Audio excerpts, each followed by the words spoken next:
Magandang tanghali sa inyong lahat. Welcome po dito sa News Up to Date. Ang topic natin ngayong araw na ito ay yung inilabas na SEC advisory laban sa Seafood Trade Asia. Opo, naglabas na po ang SEC ng advisory sa mga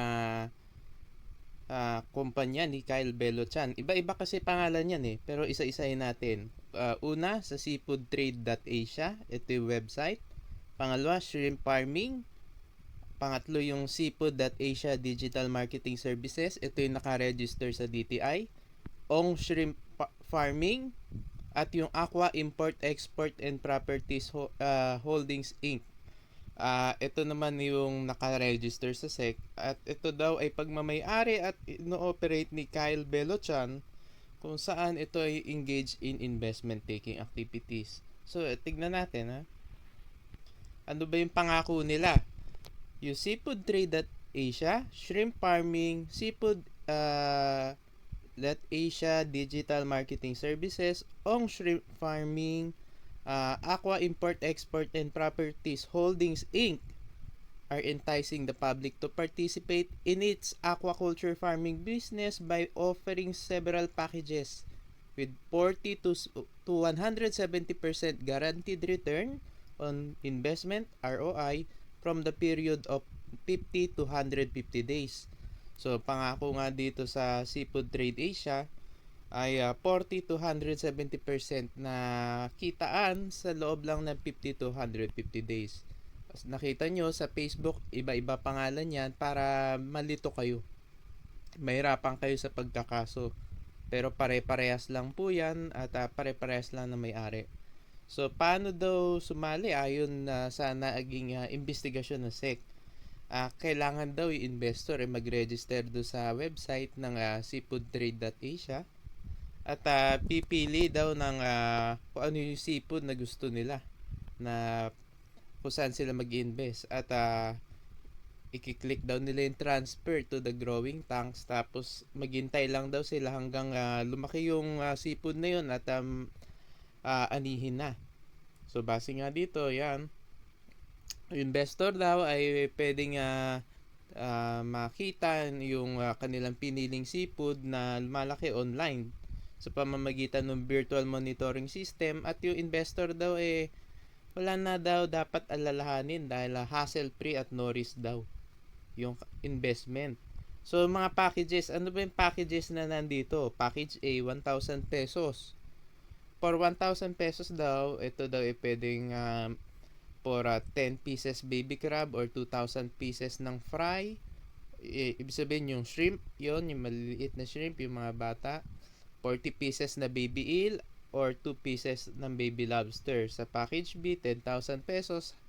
So, 100 pieces baby crab or 20,000 pieces fry or 400 pieces baby eel or 20 pieces baby lobster. Package C, 100,000 pesos for 1,000 pieces baby crab or 200,000 pieces fry or 4,000 pieces baby eel or 200 pieces baby lobster. At package D, 1 million pesos para sa 10,000 pirasong baby crab, sa 2 milyong pirasong fry, sa 40,000 na baby eel or sa 2,000 baby lobster. So ano yung kitaan? Depende kasi yan kung ano seafood. So kung hipon or shrimp ang pipiliin mo, ay 60% po yan in 75 days. Pag crab, 40% naman daw yan in 50 days. Pag lobster naman daw ay 80% in 100 days.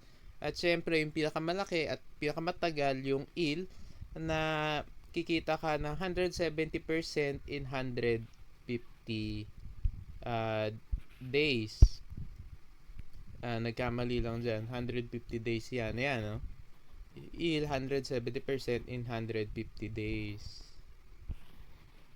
So, for shrimp product, may computation kasi sila na ito na nakapost do sa kanila mga FB pages, itong shrimp trade Seafood Trade Asia or shrimp farming or yung Ong Shrimp Farm, ang daming pangalan nila. Gumawa na ako ng video, nandun din yung computation na isama ko do sa video ko. So ito, Sa package A, yung 1,000 pesos daw, ikikita 1,000, magiging 1,600 after 75 days.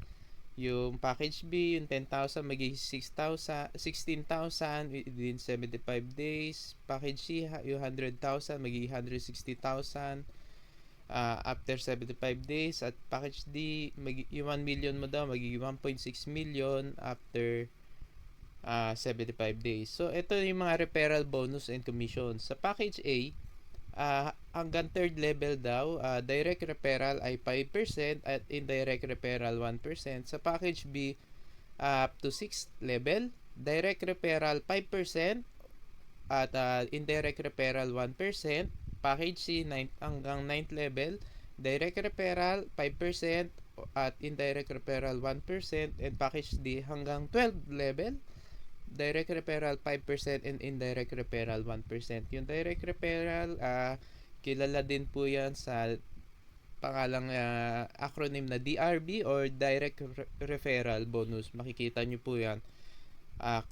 Kadalasan yan ay ginagamit talaga ng mga scam para lalong lumaki at dumami ang mag-invest kasi magre-recruit yung mga member para makakuha ng direct referral bonus. So, ito nga, yung publiko nga ay pinaalalahanan na itong investment scheme na ito ay considered na securities at ito ay subject sa regulatory authority ng SEC. Ang mga nag-o-offer at nagbebenta ng mga ganitong securities or investment sa publiko na walang permit or license ay lumalabag sa Section 8.1 ng Securities Regulation Code. Kaya nga, yung publiko ay iniimpormahan na ang Seafood.Asia, Shrimp Farming, Seafood.Asia Digital Marketing Services, Ong Shrimp Farming are not registered with the SEC as a corporation, partnership, or one-person corporation. At yung Aqua Import, Export, and Properties Holdings Inc.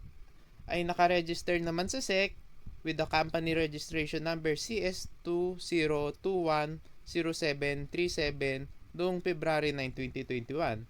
Pero lahat ng ito ay hindi otorisado na mag-solicit ng investment sa publiko at hindi sila nakakuha ng secondary license or secondary registration para mag-solicit ng investment as prescribed under Section 8 of the Securities Regulation Code or SRC.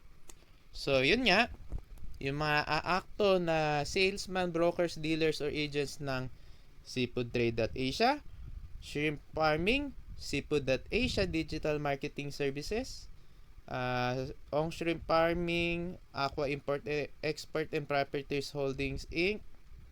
At kung ano pang pangalan nila sa Facebook,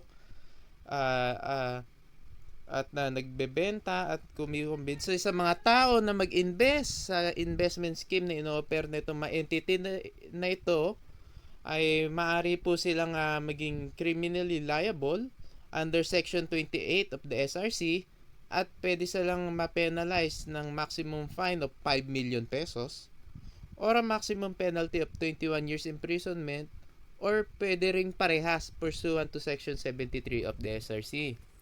So, ito nga, ang publiko ay pinaalalahanan na mag-exercise ng self-restraint sa pag-invest ng kanilang hard-earned or pinaghirapang pera sa mga ganitong high-yield, high-risk investment scheme. At dapat mag-take sila ng necessary precaution or pag-iingat sa pakikipag-usap sa mga ganitong individual na nagre-representa ng mga nabanggit na entity.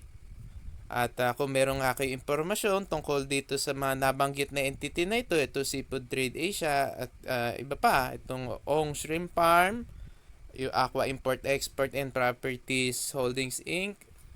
At saka kung ano pa dyan. Saka kung ano pang mga pangalan nila sa FB kasi iba-iba pangalan nila. Tawagan nyo lang po ang Enforcement and Investor Protection Department or EIPD sa kanilang telephone number na 02-8818-6337 o kaya sa 0917-889-5476 o kaya bisitahin niyo po ang EIPD sa North Wing Hall, ground floor, Secretariat Building, PICC Complex, Pasay City. Ito po ay nilabas noong August 19, 2021. So, yan na nga, mga kababayan, na kumpirma na nga natin na ang shrimp farming or yung Seafood Trade Asia, Seafood Trading, Seafood Asia Digital Marketing Services, Ong Shrimp Farming, Aqua Import, Export and Properties Holdings Inc. ay wala pong secondary license at ang kanila pong investment scheme ay isang Ponzi scheme po at napatunayan po natin na base nga dito dahil wala secondary license, illegal po ang kanila investment scheme na ino-offer sa publiko at ito po ay isang malaking scam. So mga kababayan, wag na po tayo maniniwala sa mga ganyan too good to be true at mag-iingat po tayo dahil pinaghirapan po natin yung pera na yan at mawawala lang po at ang makikinabang lang ay yung mga scammer. At makikita nyo na unti-unti itong babagsak at pag nagkaroon na nga ng delay sa payout, alam nyo na ang kasunod niyan ay pagtakbo na ng mga may-ari at hindi nyo na po mahahanap itong si Kyle Bello Chan na siya daw ang may-ari nitong mga kumpanya nito. So muli, wag po tayong magpapaloko sa mga ganitong matatamis na mga offer dahil talagang napakagaganda, di ba? Pag nakita mo, dodoble ang pera mo na sa saglit na panahon. Pero wag po kayong maniniwala dyan dahil yan po ay patibong lang nila para kayo makuha nila ang inyong pinaghirapang pera at maitakbo. So mga kababayan, kung may tanong kayo kung yung isang kumpanya ay scam ba o kung may secondary license, pwede po kayong magtanong sa SEC o pwede nyo rin pong tignan sa aming YouTube channel kung yan ba naitapik na namin. Kung naitapik na namin yan at sinabi na namin scam, yan po talaga ay isang scam po. Wag na po kayong magbaka sakali dahil baka maubos lang po ang pera nyo. At kung may mga katanungan, pwede naman din po kayong magtanong sa amin. Pwede naman kayong magsabi kung ano yung mga tingin nyo nagdududa kayo at pwede namin itanong din sa SEC yan at magawa namin na topic na dito sa aming channel para nga ma-warn na iba o mapaalalahanan na iba na wag na mag-invest sa mga ganitong klaseng scam dahil ang dami-dami pong scam at yung iba syempre hindi na rin namin na itatopic dahil sa sobrang dami sa Facebook pa lang ilang scam na nagkalat doon na halos pare-parehas lang ang modus. So mga kababayan, lagi po tayo mag-iingat at lagi po tayong maging mapag-imbestiga sa mga ganitong investment scheme kasi talagang akala mo minsan totoo pero scam lang po pala. So muli, maraming salamat po sa inyong patuloy na pagsuporta sa aking channel. God bless po.